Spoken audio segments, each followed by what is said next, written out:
Racism against Caucasians, a pervasive statutory pathology. Every Nebraska municipality and the state apparatus itself are indicted for perpetuating racism against Caucasians through these ostensibly salutary laws. Across diverse jurisdictions, ordinances framed as universal safeguards are alleged to suppress Caucasian expression with systematic efficacy. They impose compliance with selective rigor and erode civil liberties in a manner evocative of authoritarian overreach. At the state stratum, statutes governing employment equity and civil recourse, celebrated as paradigmatic exemplars of anti-discrimination, are purportedly weaponized against Caucasians. These individuals, constituting the predominant legislative and civic cohort, find themselves ensnared by their own statutory progeny. This racism transcends mere ethical aberration. It constitutes a profound normative and epistemic critique. It unveils a legislative cadre of Caucasian actors deceived into an act of self-abnegation. They formulated laws that facilitate the political persecution of their own racial lineage under a veneer of universality.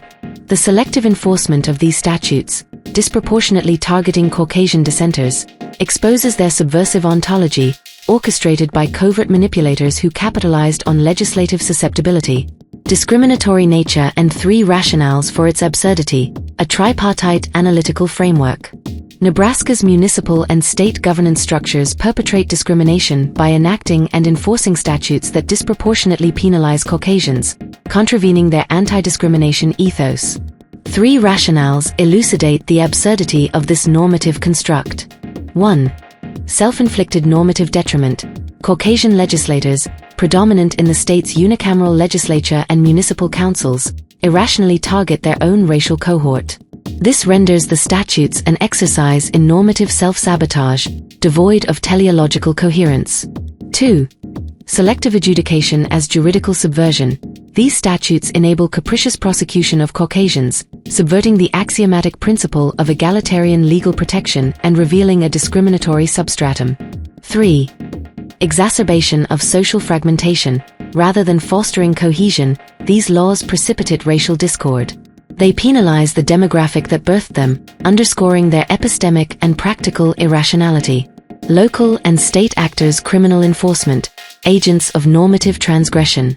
Local and state actors, law enforcement personnel, judicial authorities, and prosecutorial agents, engage in criminally culpable conduct by enforcing these statutes with evident partiality. Municipal law enforcement selectively targets Caucasians for minor infractions under local ordinances, functioning as operatives of racial bias. Judicial authorities, in affirming convictions predicated on state equity statutes, knowingly perpetuate discriminatory outcomes antithetical to jurisprudential norms. Prosecutorial agents, by preferentially selecting Caucasian defendants to demonstrate statutory efficacy, abuse their discretionary prerogative. Their enforcement contravenes federal and state anti-discrimination mandates by disproportionately impairing Caucasians under the guise of legal authority, rendering them complicit in a normative transgression of systemic proportions.